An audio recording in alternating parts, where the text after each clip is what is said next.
The master, he is calling for you. It is time. Very well then. Lead the way.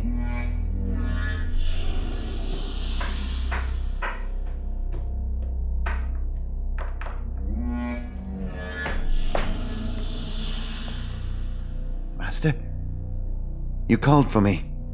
Yes, my boy. Come a bit closer. It's finally time to complete your training here in the Wizard's Tower. Master, it's too soon. I'm only a learner, a beginner. It's fine, my boy. Here, take this. What is it? It's nothing but a small metal cube. What do I do with this? The better question is, what don't you do with it? There in the palm of your hand is an RPG mainframe.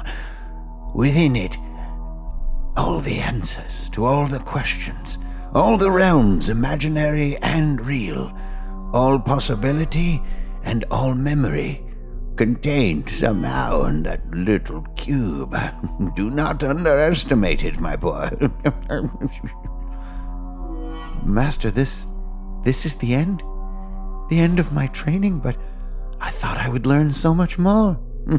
Well, there is one final piece, my boy. One final thing I must give you. You mean the mainframe? No. That is your birthright. No place for me to call it a gift when it was yours from the beginning. Well, the final thing is, well, it's trust, my boy. Master, I don't understand. My final gift to you, my final instruction, is my trust that you will create your own knowledge, your own truth, your own purpose. I know you will do this, for your heart is true, and you have my trust. There is no higher lesson, no deeper secret, for in trust, we are our best selves. Now, take the cube, the mainframe there, and take my gift of trust. And go forth, for I will diminish from this realm, and you will see me no more.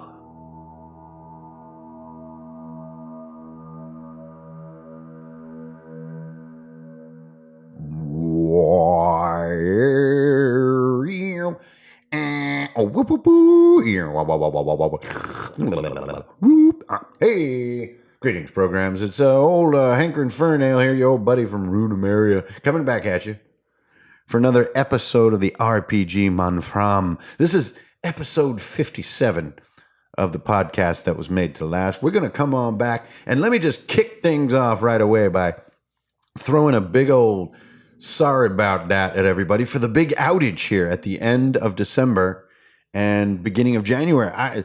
The plague has come to the land of men, and for like coming on 3 weeks now, I've had frog voice. And who wants to make a podcast with a who wants to make a frogcast with a pod voice? As you can see, my speaking capabilities have suffered during the outage. But nobody wants to record podcasts and videos when you're all sounding like a frog and snorting and hooting and hollering. So I've just been waiting to feel better, and finally the miasma is clearing. The swamp gas dissipating from the kingdom of men. Okay, whoa, getting a little strange there. Getting a little enthusiastic because finally back on the mainframe, back here to talk about that thing that we all love so very much, our beautiful hobby. The RPG hobby, oh yeah. We're hobbyists, hell yeah. So today's topic, like so many of the topics that I do for RPG Mainframe, are elusive to me. Like I have an idea, and maybe a month later, it begins to crystallize enough. And usually that crystallization process involves the input and encounters with all of you guys and with everyone out in the community at large.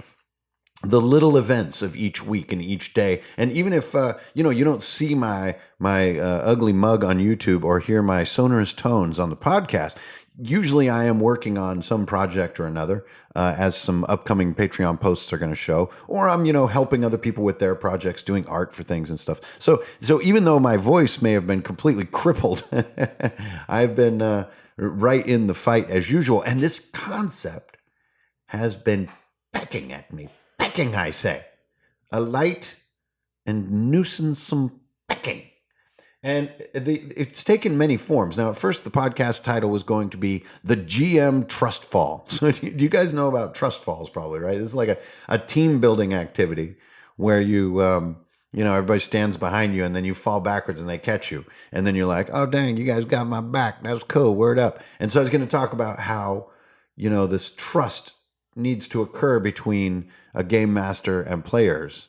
And when it doesn't, there's nothing that you can do to make the game all that it could be. And when it is there, there's very little that you need to do to make the game all that could be. And usually the game is somewhere in between, right? The whole hobby actually is somewhere in between those two extremes. And I was going to talk about methods that you can use to try to build this trust. And, they're really not gaming methods per se. They're psychological methods. And just to wrap up that concept before we leave it behind, because it isn't really what the podcast is about. But one idea I had was, if you see a lever in your game and you're a player, and the last time you pulled a lever that looked exactly like that one, the room filled with spiders, right? Then you're going to think as a player that we're not going to pull that, because we don't want the room to fill with spiders, right? And so if the encounter starts to drag on, and eventually they realize, oh, we just needed to pull that lever to open the dang door and leave, that is not going to build trust between the GM and the players, because that expectation or expectability or consistency in the world is a little bit broken. So the trust on the one hand is definitely interpersonal, but on the other hand, it's also game design driven. It's also in the details of the world, not in the sort of the real world between GM and player. So that was where this sort of idea began. But the idea of this sort of the GM trusting the players in such a way and the players trusting the GM in such a way, it started to fade in my mind. It wasn't quite as potent a thesis with as powerful of sort of methodology behind the thinking. And so I kind of moved on a little bit. And the next form was sort of brought into creation by a guest appearance that I did on, Loco Ludus? I think it's Luco Lotus is the name of his podcast. He had me on as a guest and we talked about RPGs, for an hour and a half or whatever. And just one idea that came up that I hadn't really put into words before was trust the hobbyist. And so he had asked me sort of what some of my central principles were as a publisher, as a content creator, as a sort of, just a creative voice in this silly maelstrom of ideas that is our hobby. And I said, hopefully people can see and appreciate that trusting the hobbyist is a core principle of mine. And we kind of just moved through that quickly. But as the following week went by, that statement started to feel really profound to me and deeper than my sort of previous version of the podcast. So I was like, ooh, boy, there's something there. And it definitely talks a little bit more to the RPG undergrounder, right? To the publisher, to the creator, than it does just to the game master. I don't think that the game master is thinking to herself, trust the hobbyist, but the publisher is thinking that. And I want to talk about why I care, why maybe you should care about this topic. And that's the subject of today, episode 57 here on the RPG Mainframe. Okay, so let's just jump into it. So first of all, I have kind of like these three sort of pylons that are guiding me along as I'm thinking about how to capture this kind of trust in my work. And these pylons come back to sort of like guiding principles as a creator. And so just seeing more and more of the ICRPG community, the Runehammer community, starting to create and publish their own material is so great. I love seeing that happen. And so more and more it's on my mind, to try to, in a clear way, help to share what's been sort of guiding for me so far, and maybe has contributed to some of the sort of small success that I've enjoyed. And so I have these 3 pylons. The first one is bang, the one we mentioned, the name of the podcast, Trust the Hobbyist. This is all about trust. Trust the hobbyist. And this means that as a publisher, you know or assume or believe that on the other end of your book, on the far end of the book where the reader is, and you never get to sit down with this reader almost. I mean, in very rare cases you do, but generally you are giving them what you've created and you don't get to be there when they read it. And in some way, you're trusting that they are deep enough in this hobby that the wheels are going to be turning in their minds in a certain way right when you hit them with your concepts, okay? And that trust is going to let you deliver cleaner material. Now, as a counterpoint, when material doesn't trust the hobbyist, it assumes that you're either really new at this or don't really have a lot of your own home brewing capability, or, maybe are, like sort of very, very young, like 7 years old, and maybe you're just so new to it that you can't just be assumed to have, home brewing, hacking, or sort of deeper knowledge about RPGs, right? That to me is a form of not trusting the hobbyist. And that might be appropriate if you're making certain kinds of materials. But for the kinds that I'm interested in, that's not interesting. I want material that trusts me to be a hobbyist, that knows that I've already read a zillion RPGs, that I play a lot, that I'm deep in this. It knows that, appreciates that fact, and trusts me with looser, more open concepts so that I can create rather than simply read, absorb, and execute. And so you probably see a little bit where I'm going already, which is like published adventures or world source books to me don't display a ton of trust in the hobbyist. They tell you every truth. They give you every NPC with names and stat blocks and all this stuff. And yeah, to me, that's here. We're going to give you every single fact you need because, maybe you're not up for creating all this stuff, but not me. I take the stance that my reader is absolutely up for the challenge and is actually here for the challenge. It's what they're looking for, what they're seeking. And so this brings me to my second pylon, which is sort of, again, my duty here, or my guiding principles. And all of these are kind of working toward this idea of dispelling the myth that a stat block is such an important thing in our hobby. Okay, so the first one is trusting the hobbyist.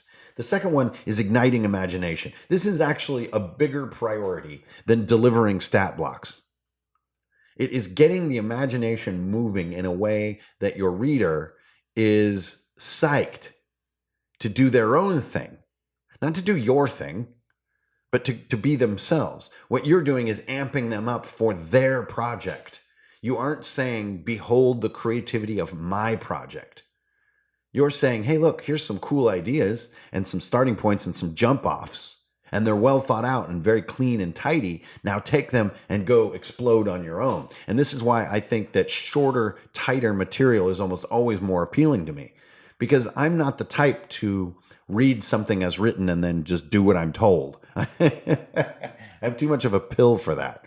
I want to create on my own. I want to do my own stuff. I want to take it my own direction and stat it and design it in a mechanical way that fits the kinds of games that I play and the kinds of players that I like to hang out with, right? I don't want to do what's on the page. I want to create it for myself. So my second big pylon is igniting the imagination. That's like a fundamental duty if you're going to dispel the sort of what I'm calling this sort of myth of the stat block, the myth of the value of the stat block. And then the third one is what I like to call sweeping the steps. And sweeping the steps is an old Buddhist term. And it really is just a metaphor for clearing the way for others. It's sort of this old lesson that one thing that is never a waste of time is sweeping the steps for others. It asks nothing of others.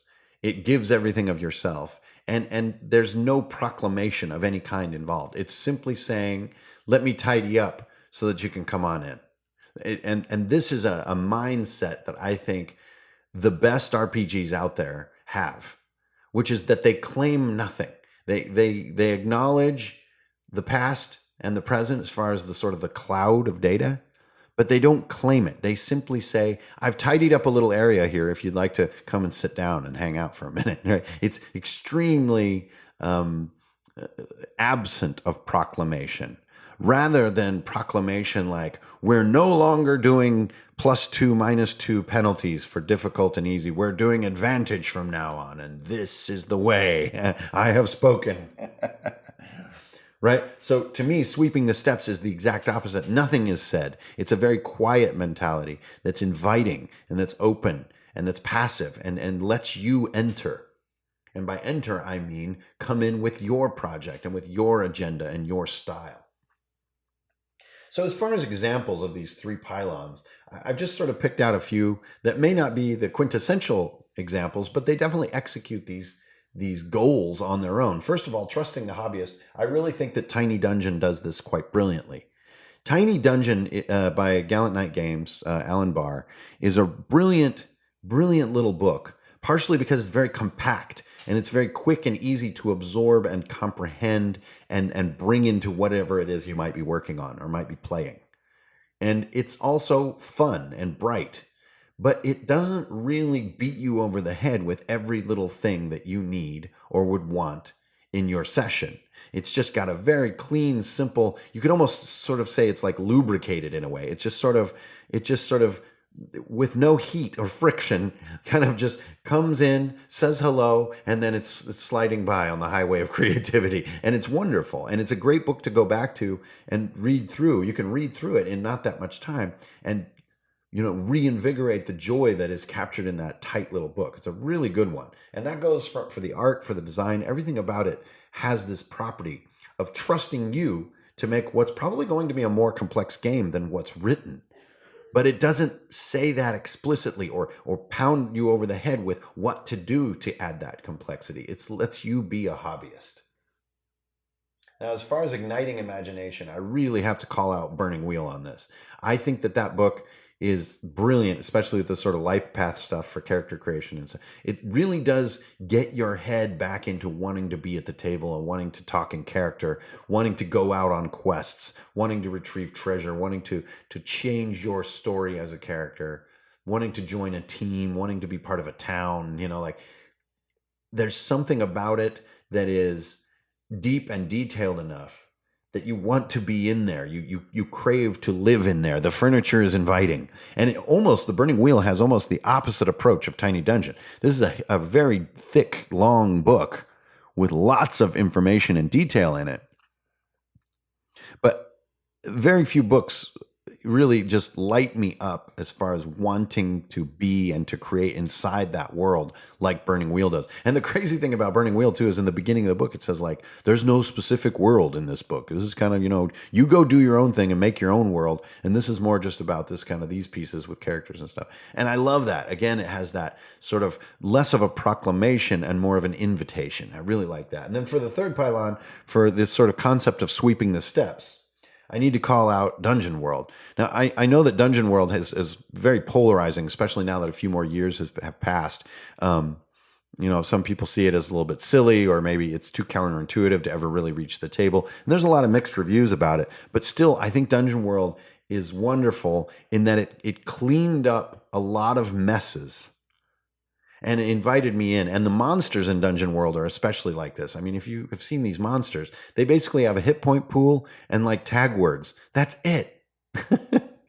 And it's up to you to sort of decide what these tag words might mean, that they could be mechanical, that they could mean it has more than one action, that it's immune to different kinds of things. But it just trusts you with these tag words to take them and run in whatever way is going to work in your game. And I think it's brilliant. And it was still really an eye-opening and almost life-changing experience for me to read Dungeon World because of that sweeping the steps feeling. It welcomed me into doing my own thing. And I absolutely love that. So if we're talking about these principles, and we're talking about creating your own content, maybe to publish, maybe to play. And we're talking about dispelling this myth that stat blocks are so important. We're talking about trust too. Trusting the hobbyist. These topics all combining into what? Well, that's exactly what we're here to talk about. We're talking about doing your own stats. This is a form of trust to your reader, because I'm going to suggest that you don't do a ton of them. actually less than even I've been doing. It also is a way of reinforcing these sort of three pylons or like guiding principles of publishing and of being a great GM, which are keeping things clean and igniting in the imagination rather than beating it over the head with detail. And all of this stuff sort of goes back to, in my mind, the dispelling of this myth of the stat block. You know, the stat block is this funny, it's become a bit of like an avatar in you know, especially in the Wizards of the Coast stuff, where it's like you're reading through lots of stat blocks and, oh, look, legendary actions, and here's a free action, bonus action, and here's its stats, and oh boy, I've got my stat block up for my monster. I'm ready to play. But I got to say, you guys, I have realized, looking at my own play patterns, I almost never have my book open on a stat block. I have a notes version of something in my journal that I might look at if I forget. But like so many other elements of Runehammer, I really believe that the sign of something that's really playable is that you can play it from recall quite accurately. And maybe because you have a lot going on, you need to look at your journal to get a reminder on how a mechanic works, or if this thing has 2 actions, or if it has 20 hit points or 10, right? But again, we're dispelling the myth of the stat block. We're looking for more trust between publisher and reader, between GM and player, right? And so I wanted to give you guys some examples of how this mindset, which, you know, feels good, right? I'm sure everybody's nodding a little bit as they're listening to this. And, oh, yeah, I like these concepts. These feel warm and fuzzy. But what are we doing again? So what I wanted to talk about is 4 examples of monsters that you're going to stat yourself. And this is where you're going to find the rubber hitting the road on dispelling the myth of the stat block, the sort of the religion that this stat block is, you know, made by the publisher, and so it must be honored. So that's what you're going to do on the one hand, but on the other hand, you're also going to trust either yourself as the audience or your reader as the audience. You're going to do less work, and in doing less, trust the outcome. So let's go through a few. First of all, merfolk. Now, you can look all over the world of RPGs and find merfolk. These are like fishy people, right? They're Kuatoa, they're Sahagwin, they're the deep ones, right? There's merfolk in all kinds of form. It's basically a dude with a partial fish head, and he's got like a spear and a net, and he's got web flippers, and he walks around, and he usually lives in like a soggy town or in a drippy cave, and he's pretty dim-witted and maybe can see in the dark, and, you know, basically just wants to eat you. Doesn't even want to cook you, just wants to stab you with a spear and fillet you and eat you. Now, that's just folk knowledge of these things. That's just ambient knowledge of what a merfolk could be. I don't have to write any of that stuff down because I know it in my head. I've been playing RPGs for years. I know what merfolk are about as far as their basic descriptive components, right? And so right away, all that stuff does not need to be written down. And this is where we're going. This is the sweeping of the steps. You don't need to write down that merfolk are fishy people with a spear and a net. You just know that. And maybe every once in a while, one of them just has a net and one of them just has a spear. Okay, now you also know that these are like mookie enemies. They are not strong. So your stat block just says merfolk, 1 HP, weapon attack. Actually, I don't even know if you need to write down weapon attack. You know the dang thing has a spear. And because the system that you're playing in, be it 5e or be it Palladium or be it ICRPG, you probably have a good intuitive sense just from recall of what a spear does. As far as damage, how it might play, if it has extra reach, whatever. Your game is your game. Now, you only have one thing to write down about merfolk. 1 HP. Even that is really easy to remember. Or you can write the word mook. Or sometimes I do a mushroom with a happy face on it. And that means that somebody has 1 HP and they're really cheesy and easy to kill. But you see, the ambient folk knowledge of merfolk is everything you need. It pops right out on recall. And you don't need notes on these things. Okay, so that's the easy one. So now let's move to the second example, which is a red cap. Now, red caps are some of my all-time favorite monsters in 5th edition D&D because they have such a very, very clear mechanic. And so if you look at the stat block on a red cap, actually this mechanic can be a little bit lost in there, right? Because you have your paragraph and you have your bonus action, you have your stats. And like what to me is the essential element of the red cap is just a tiny bit lost. But basically these guys wear metal boots, and when they chase you, they can kick you and knock you down. And what's the big deal about that? It becomes very hard to get away from them. If you follow the rule like I do in some form, that when you're fallen down, on your next turn, you can take an action but can't move because your move is getting up, right? This is a classic prone rule, right? But even the word prone to me is clumsy. It's just falling down. You spend your next turn getting up, not being able to move, but you can still take an action. What this does is the red cap now can outrun you every single time. And actually, if there's a lot of them, they'll start catching up in numbers because they create this sticky effect of having you waste your move turn. And especially if there's a bunch of them, you're really going to have a hard time staying on your feet. And this makes such a sinister and annoying little gnomish enemy. Now, I might need some more details here. Okay, well, let's give them 10 HP, so they have 1 heart. So there's the kick you, knock you down, and 1 heart. And they got like a hook, like a little hook thing, like a knife. Okay, well, you know, in my game, it's pretty easy to stat out a dagger. Okay, that's it. I've just designed my red cap. They kick you and knock you down as their main attack. They stab you when you're down, and they have 1 heart. Everything else is now folk knowledge, right? And so my journal, once again, barely needs 1 line for an entire monster, and a relatively interesting monster, a slightly different monster. Okay, cool. So now let's keep going and let's try something far more challenging because those last 2 were easy. Let's try a Mind Flayer. Now, if you look into Mind Flayers, there are almost entire books dedicated to these stinkers. Like, there is so much over information about a Mind Flayer. But here's what I would invite you to try. Think of your Mind Flayer, first of all, just as basically an evil time-traveling person that can't talk.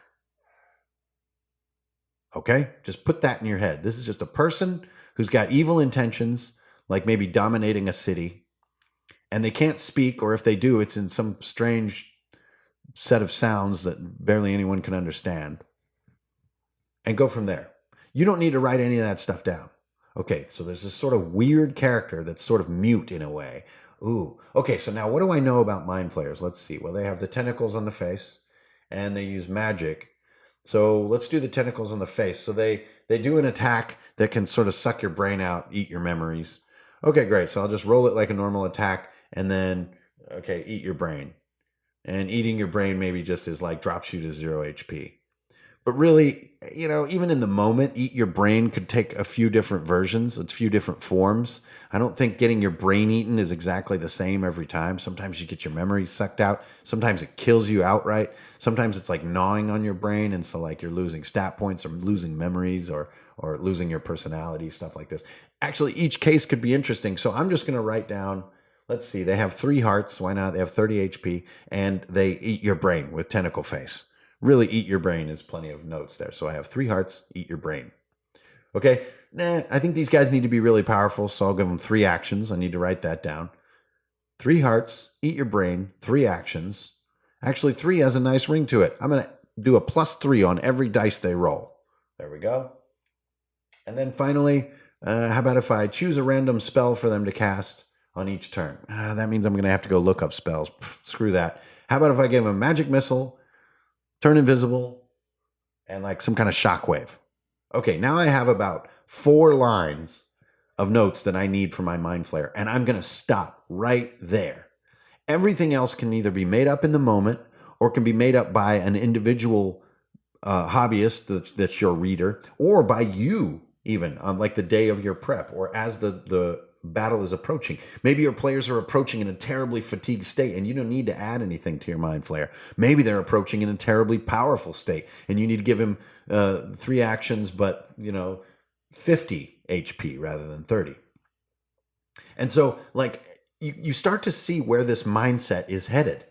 It's headed to the place that like these lengthy monster entries are becoming less and less useful. And that's what I want to be the thesis of this talk. Demythifying stat blocks. Showing trust. from your notes to yourself, or from you to your reader, or from the GM to the player. Okay, finally, let's talk dragon. You can easily fill 2 pages with the notes needed to run a dragon monster, right? You get a very large full page on each dragon in the standard monster manual, right? But I've found that can be very clumsy to play. Like with your book open and you're trying to play this dragon as it's written, I say don't do that. I say build your dragon out of chunks. You can even make it 6 chunks. Each chunk has a capability, like the wings do buffet, the tail does a tail smash, the head does a chomp, the claws do a claw slash, and the heart casts a spell, something like this. All you need then is to write down a mechanic on each chunk. Each chunk, give each chunk 10 hit points, I don't know, whatever, sure. And then roll a 1d6 on every turn for your dragon. And since dragons are fast and amazing, do it twice. They have 2 actions. Just roll a d6. So if you roll, say the number 1 on your d6 is the tail, you roll 2 1s on the dragon's turn, he does a double tail swipe. Bang, you're done. If the fighter says, I'm going to attack that stinking tail, it's crushing us, he rolls a nat 20, jumps up, whoosh, gets a ton of damage, lops off the tail is no longer a viable roll.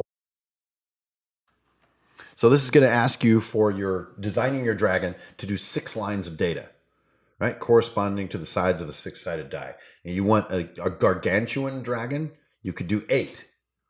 Or you could give it 3 actions, or you could give it 20 hit points per chunk, right? But either way, what you're doing is letting your reader, or you in a certain way, but really letting your reader fill in that whole page that normally occupies as sort of a stat block with their folk knowledge of dragons. Like everyone can describe their dragon quite easily. Everyone knows the mythos of dragons and how they sort of have this regal attitude and how they can be sort of feral suddenly and how they look down on other beings, how they breathe fire, how they eat people, how they smash things with their tail, how they fly overhead and the wind is destructive. Like everybody just has intuitive knowledge of dragons. And I say, let that intuitive knowledge be part of the way you communicate with other hobbyists. That's the trust right there. So let's say that we adopt this method, which I bet a lot of you already do in some form in your journal. And where is this going? It's an acknowledgement that books can be very general in our hobby, but your game is specific. And I say, take that a step further, which is let the book only be a skeleton or a lead or a jump off for what's going to be your game, the specifics. And then we finally come to like where this has hit the road for me, which is in Altered State. We went to do our enemy listings, right? Like, almost all good, RPG publications have stuff to help you capture the magic of the monsters or the enemies in that publication, right? And so we're thinking, okay, here we go. We're going to do 1 page per monster, just like in the core. And here we're going down this road. And I was thinking to myself, this seems outdated. I mean, I'm looking at my own habits. I do not keep my book open to a monster entry and play it out of the book. I just don't have that habit. I play off of a note or 2. So we said, why not make a more usable, playable monster listing? And we wound up doing it like how we did the guns. So for those of you who have looked at the Altered State Quick Start document, those 2 gun pages are the pages that I basically am staring at through most of the session if I'm looking at rules, because each has an extremely brief rule variant on it. And you have the art right next to it, so it's putting you in the world a little bit. So we took the approach, what the hell? Let's do the monsters that way. There's 4 monsters on a page, each one with a little 3-line listing of what makes it what it is. The rest is accomplished by the art and accomplished by the ambient knowledge or the overall setting mood knowledge of the reader. And they're going to form it into whatever they need it to be. What's important is that we provide this differentiation in an extremely small, tight, playable format. It's almost emulating the format that winds up in your journal, rather than giving you this big long form and then assuming, well, I hope the GM kind of bulletizes or makes notes out of this long form monster entry, because who wants to look at a bunch of text searching for a mechanic, I find myself not doing that. I find myself wanting a more usable monster listing. that just seems more practical. And the only reason I have the privilege of saying something is more practical than something else is because the awesome amount of playing and play testing that has gone into the game in the past 3-4 years, and all the input from you guys and other players. And so in Altered State, and by extension in Index Card RPG 3rd edition, you're going to see this much more cloud-oriented method of listing monsters. It's way more practical, it's much more playable, and it just keeps things far more loose. And it also asks less of the book. The book has less duty to tell you what the important monsters are. Here are all the cool monsters in perfect detail for you to do as you're being told. No, instead, here are monsters sort of more by archetype or by mechanical archetype. And you can make your undead into whatever your scenario may be. Like one of my, the entries that I liked a little more in Core 2e was the Swarm. The Swarm doesn't really care what kind of swarm it is. Rats or bats or evil birds or tiny monkeys. Rabid, tiny vampire monkeys. It doesn't really worry about that. What it worries about is giving you a distinct and differentiated swarm mechanic. You're the one running your game. You're the one running the specifics. This is more about the general. It's more about the category. And it trusts you with the specifics. That to me is this sort of thesis that brings all this jibber jabber together, is that tighter, shorter, more practical form of mechanical monster listing trusts you, the GM or the reader, to fit the specifics into your game. Now, this is a very different mindset than something like the adventure paths in Pathfinder, right? Those things are thought out top to bottom. Your job is almost clerical in nature. But this creative mindset says, no, the game master already probably has a whole bunch of stuff going on in their game that sets tone and differentiates it from other games and is theirs, uniquely theirs. And what they're looking for is the next thing to fit into theirs. Not the other way around. We're going to fit our group into this material. No, I know that happens out there, but that is not my mission as a creator and as a publisher. Mine is to enable that DIY GM who already has a world and is looking for that next tight mechanical differentiation to surprise players the following week.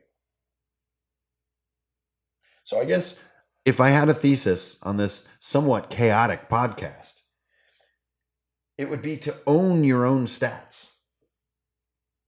Just as much as you do your own themes, your own maps, and your own events in your campaign. You, as a DIY GM, you don't look to published material for those things. That's part of your table's game. And I would argue that the same can be said of the more detailed statistical and descriptive elements of monsters.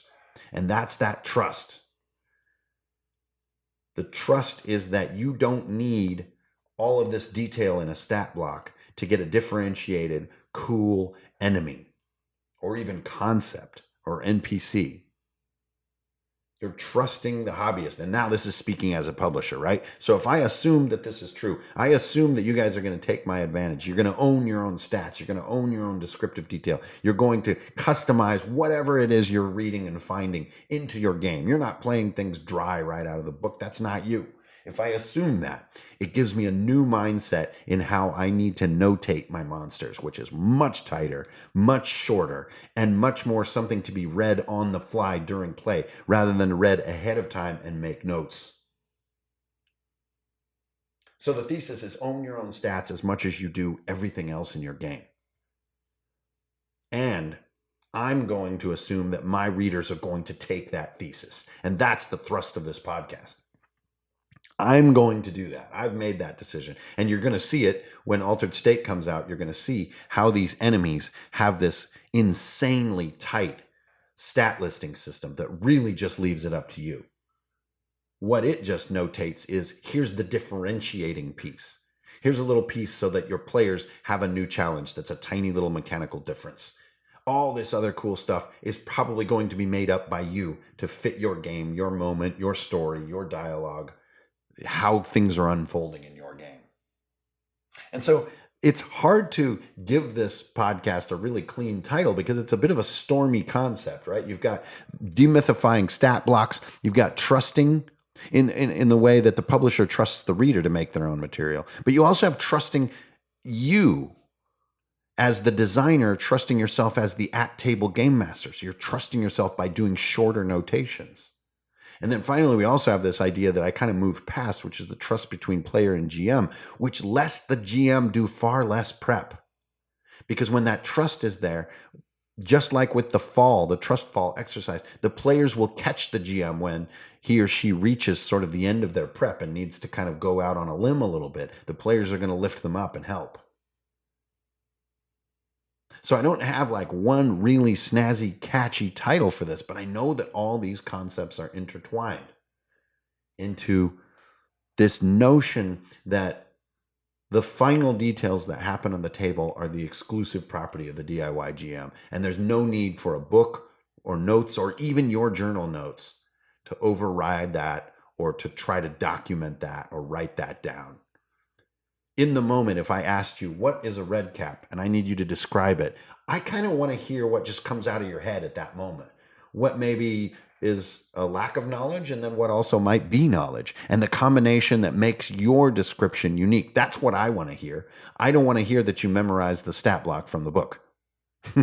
Now that is a specific taste, but that is the taste of Runehammer. That is the style that we do around here. And so I know that this concept is a bit tangled, but I hope you've all come with me on this journey to see really how little you truly need when you're preparing your monster. And what you need is differentiation. That you need to catch that magic piece of the monster. Not like, okay, here's another monster with all 6 stats and they're barely different from the last one and so on and so forth. No. You know, a great example maybe of one of these monsters is the Invulnerables from Doom Vault. They are a simply unharmable entity. That's it. It makes them extremely short in their notations, but extremely differentiated from any other monster. Now, what's silly as I look back is that I gave that monster an entire page. So I continued to talk about it. And I think what I do is I dilute my thesis by hiding it in all that text. And so going forward in the future, I'm going to want to clean things up vastly so that the thesis of differentiation on each monster is delivered much harder and allows much more in the moment, at table, innovation, and improvisation. You guys, I hope that whole thing made sense. I'm just trying to talk through it and get my heart down on the page. This has been Runehammer. RPG Mainframe, episode 57. This is old Hankering Fernail here, your old buddy, just trying to work through what started as a very simple concept and became a much larger one. And I'm excited for everybody to see how it's actually being implemented in Altered State. That's where you're really going to see the connection between this podcast and where Altered State is going, and by most important extension, where 3rd edition Index Card RPG is going. And that's what I'm so excited about, because that project is huge and is going to take all year most likely, because you guys have sounded off that you wanted to have all new art and to have a new innovative feel to it and everything. And so always putting the deepest of thought into 3rd edition, because so far the standard set as far as you guys' enthusiasm about 2nd edition is so high. 3rd edition just needs to slay it. So this is a preview of some of the thinking that's in store there. Thanks for tuning in, you guys. It's old Hankering Fernail signing off. It's great to be back, hollering at this microphone and hollering at all you wonderful 3-thumb weirdos out there. Thank you to all of you guys for hanging on in Patreon, and keep an eye for Mo on the way. And hey, Happy New Year, everybody. Let's get out there and make this world just a little bit more better than we found it. Love your neighbor and just bring a little bit of peace into the world, all right? Help me out on that mission, and I'll see you guys on the old internet. I'm out.